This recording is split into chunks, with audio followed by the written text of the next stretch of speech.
Tamam oldu ben açıkladım. Kamil hulasa edip aydıp beren ziyafet ahli meyyitten şunun içinde beşikle eyyam-ı cahiliyet bolsa öyle komşuları yük görüp sagirin varatasından sagirkıdan bar bolsa rızayeti bar olmayan bar bolsa bileki doğrudan mekruh bayın surat eden suratına iymeklik onun hiç işgari yok. Surat eden suratına iymeklik onun hiç işgari yok. 3 günden yukarı ne musibet kotardı da 7-cüğün ayı 47 bulan hukmuna ama bulan hukmu şu mahfile fiqhinin aydani hadisi Abdullah bin Cerir be hiç açmıngırıptı yok fatavayı Bazzaziyan diyen be hiç açmıngırıptı yok eğer şuna qini vacip bilmese şunu terkunu günah bilmese ve şunu taksis şu günne bolar gayrı günne etmeli deyse mekruhçılık geliyor bununla onunla da iyice adamı be hiç açmışkül yok onunla da iyice adamı be hiç açmışkül yok Subhanallah. Näme diýen sen bi? Näme bahs, näme gurrun bi? Ejale berem. Haýyş etýän wada ayet tutmaly diýen gurrun ýok. Gurrun iýbismeýän tabi. Ayet 3 gün tutmaklyk ejada bar. Emma şu 3 gün hemderdi etmeli. 3 gün ne? Meňe musibet çypdyr. Sen aýan bagan dogda. Maňa bir musibet çykydy. Şu taýda eger sen meniň hemsaýa dogan gadaşym bolsaň, bir gün maňa getirip iýdirip işlemek amanjan me iýbally. Allah kuvat versin, imanlı olsun, bez tutturmur, mühim bolyan attırayım. Siz bana Allah kuvat ver, siz bana yedirmeli. Şükür o yarın durarım o da. Berekallah. Peygamberimiz şuna edip durur. Sen ne tefsir edeceğim şu baklar? Ecale vereyim mi? Dua etmeli diyen gurun yok. Allah kuvat vermeli diyen gurun yok. Yani gurun şunu söyle. Biz ehl-i sünnet vel cemaat. Peygamberimiz bir kez aytıptır. Başta da hadisini koydum. Men amile amelen feleyse aleyhi emruna fehuve reddun. Her kim bir iş etti ki birin desturumunu yoksun şey etmeliyip merdut atiptir. Peygamber Bibi Hatice ayılıptır. Qeydir Ruqiyye ayılıptır. Ummu Kulsum ayılıptır. Ondan sonra Ağat Hazretimiz ayılıptır. Ne kadar şehit boluptırlar sahaba. Yararlar. Peygamberimiz da gelip ayet beriptirler.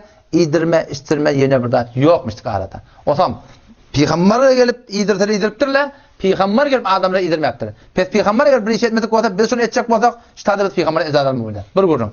O ham Cafer Tayyar radıyallahu anh şehit bolýar. Cafer Tayyar radıyallahu anh 3 tane oğlancağı var. Abdullah Avun Muhammed bir hubsurat dinanata ona dinanata almıştık. Peygamber gelýär, ayet berýär, Allah kuvat berýär. Ondan Peygamber diýdi: "Et'imu ala Cafer'e ta'amen." Şu hanwayly Cafer'e iýdirin diýipdir. O näme diýip? Şolara bir meşguliyet şugly ki iyi bismiden galyp şolar. Biz böyle şeriatyň aýtýanda şu ölüp hanwada bir ölüpdir da musibet çypdyr. Şu hanwada iýdirmeli. Biz gelip hanwadan ehlinden gelip indi adamlara iýdirmek diýmez. Doğru Peygamber eden başına etmektir. Bula bir gurun. İkinizden o da yan kağı paylaştılar hemşire taraftan. Şunda bir gurun ayttılar şu aşım aydatı alalı şu. O da näme? Hem ulema da bilýär. Hücre tarafından yalanlar var ya Nuriye'nin takdimde yalanlar yaptır da. Ağa şu ölüptür da biri. Sagire oğlanma. Sagire oğlanın da şu ölüp giden adam malının içinde hakkı var. Şu sagire oğlanın malından gelip duran adamı idirmek istirmek şu seddesi haram deyip durlar Müslümanlar. O zaman şu şu bir şer'i taydın manasını gördümeler. Biz var öyle şunu düşünüyorlar. Her bir kavdat dinne, her zat dinne olsa şu kavga. Yan bir den ordu. Näçe ölükde näme? Mahmud diye yakşırat. Ama Allah'ın şeyle 4 rekatı musafir da 2 rekat okuyayım bari. Men näme deyin? 4 rekat okuyordum. Yamaçlardan okuyayım dedim. Näme şet durşamagan? O peygamber gaden etmektir da. Namaz okuyup dur kim o? Peygamber 2 tane rükû edip 4 tane secde edip ağa sen okuyan namazın peygamberin aytýan jüretde. O şey taýmanna da berilýän sadaka var musulman doganım. Şey peygamberin aytýan şekilde. Peygamber diýipdir, ol ähli meýit iýdirmeli.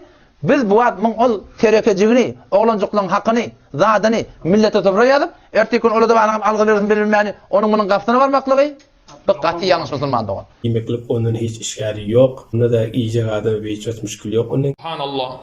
Näme diýen sen bi? Näme bahs, näme gurrun bi? 3 günden adafı olmalı şu 3 günlükteyim şunu ahdı ziyafet ölü yerde ziyafet tutmak mekruh kerahiyeti var o yerde taam mişirip üşüp taam yemek ya sufraları rengi edip yazıp koymak bu da bir ittifak hemmenin nazarından doğru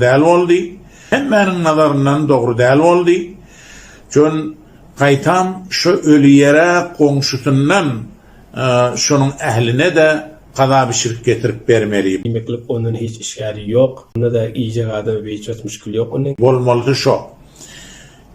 Onu az nazari zat hiç kim şuna doğru diyen o. Onda da iyice adamı bir hiç müşkül yok onun. Yemeklik onun hiç işgari yok. 3 güne çeldiği ki eda var. Şuna aslan ittihadi ziyafet doğru değil.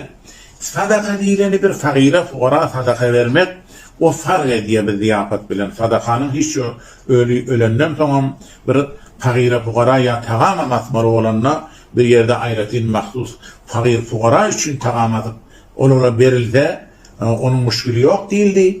Ondan bir meseleni şu ile tesbih edildi. Dağdan sadakat. Eğer az malı vereceği sagir ve şahsı gayip ve şahsı mahzur başlar ve ya şahsi az varisin eğer balık başlar ve masraf şundan sehmi mirası beyin arazi başlar haram estildi. Okuyla orada bazı kitaplar getirenler mesela şayet bazı yerlerde şuna ne diyeyim oldular. Yani orta ayrılan adamın en tek malı tereke edilmeyendir. Şunun bilen birlik oğulları, çağaları şu malı muşahdan etse şayet köpem şundan edilyen olsa ona haram değildi Müslümanlık valla. Ona haram değildi Müslümanlık valla. Tesbih bulunamış o. Yani onu kitman edilen zat yok. Eğer nüşvat her ustadi ittiğaz camiada bulunan şu. Bir adam ölüyor ortadan çıkıyor. İdinle malı kalıptır. Şunun ehli hanabadati şu ortadaki maldan en tek teklif roşen bulmakta taksim edilmeyenka şu ortalıktan beriyle haram neydi? Doğraydı ya haram. Aga şu ölüptür da biri. Sagire oğlanma. Sagire oğlanın da şu ölüp giden adam malının içinde hakkı var. Şu sagire oğlanın malından gelip duran adamı idirmek istirmek şu seddesat haram deyip durur Müslüman'da. Doğraydı ya haram. Onda da iyice adam bir hiç müşkül yok onun. Doğraydı ya haram. Onu tesbih bollu.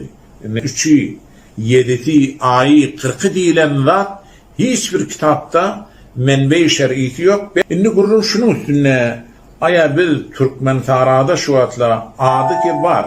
3'ü deyip, 7'ti deyip, 40'ı deyip, ayı deyip şu atla var. Aya şu taksise giriye mi girmeye mi? İnne ağdana aradındaki dıfada şayet mesela bazıyla tevil hata etse tevillecek olup deyte bazıyla vagiye şu deyip deytin inni şu gurrun şu basbol değil derkul. Onun doğru değerliğinde hiç gurrun yok. Onun doğru değerliğinde hiç gurrun yok. Onda da iyice adam bir hiç müşkül yok onun. Taham barada Peygamberimizin mübarek diliyle aydın dili diyen aydın mübarek söyleşi bir adam ayrılsa fakirle ağırlaştığı iyi biçimleri adı yok da son komşusu birini harbiçil sonra ertmeli iyi olayım hadi şey olayım helak olursan ağırlaştığımız iyi olayım demeli. Tüz takım ayetin ehitinin ki kaptanından bir pişirip etmeli ayetin ehitleri iyisin düşündük mü?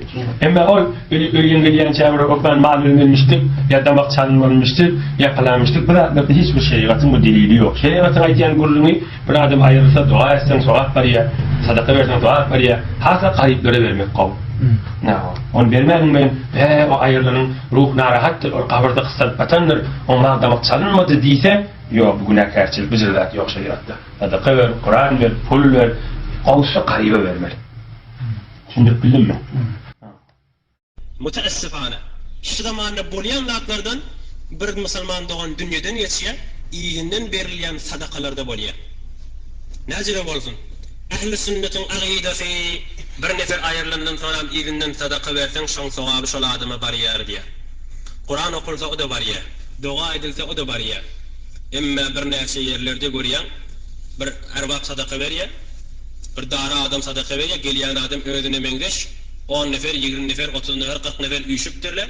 Nefere nahardan alınıya, dadılıya, bir ahun ya moğluda otuyor da doğadan şirin getiriliptir. Emme şu naharda duruşuna israf koruyor.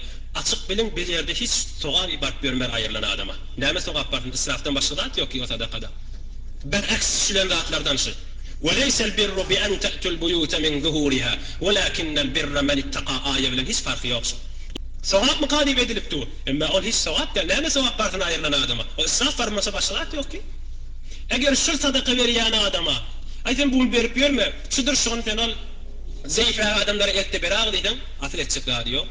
Kitaplamada da ait ya, eğer garipleri verdi, hasen mult düşüyor, sevap mult düşüyor diye. Reddül Muhtar diyen kitabımızda, Bezzaziye diyen kitaplamada sarahatan ayduvati. Onda da iyice adam bir hiç müşkül yok onun. Kitap icazə veriyor fakat 3 gün eşelli. Kavsu onu terk etmeli. Kabrın başından dağı yığmalı. Bir adam ölü deyip inha hıppat basıp inha karşılar edip daştan yakından gelip işi güçten alıp özü işten alıp halkı da işten oyup hop işten almak yemen yani on muhim zat değil ya harç muhim değil şey edilen hatta sevap bundan sonra. Bu da bid'at günahı var. şeriat buyurmadıklarını şeriatın buyruğu deyip esen bid'at bolýamyny günah gelýär. Bunda da iyice adam bir hiç müşkül yok. Onu Doğrudan del. Hemişe ulamalar da bilýändirler. Muhteser deyip bir oğlukon muhteber kitabımız. Şonun Şemseddin adlı Cami-ur Rumuz adlı şerhine aydiya ölü ölünne gömüp kabrın başından dağıymalı kafa gelmeliler diye. Hem adam ölü işine gitmeli, ölüyün ahiller de ölü işine gitmeli. Mümkündür bazılarınız yarılacak bulursanız bu da eştenizde. Şunu hakikat acı bolyandır adama. Şunu özümden aydamak, kitaptan aydiyan. Şemseddin diye, Cami-ur Rumuz diye, Muhteser'in şerhi birin Hanefi mezhepte tedris edip okulayan kitap. Şu kitapta hemmenizde görýäňiz bir tohur ulamasymaklar, nimçe mollalar, ya bir tohur meselen ahunnimalar, şunu bir har diyali edip halklara jilwe berýärler. Hatta melamet de edýärler, näme çadır uranlak, näme çadır yakanlak, näme dip aýyda öwrük gerenlak diýip. Weli olonka hakikat däldir. bunda da iyice adam bir hiç müşkül yok. Onun yemeklik onun hiç işgari yok. Subhanallah. Näme diýen sen bi? Näme bahs, näme gurrun bi?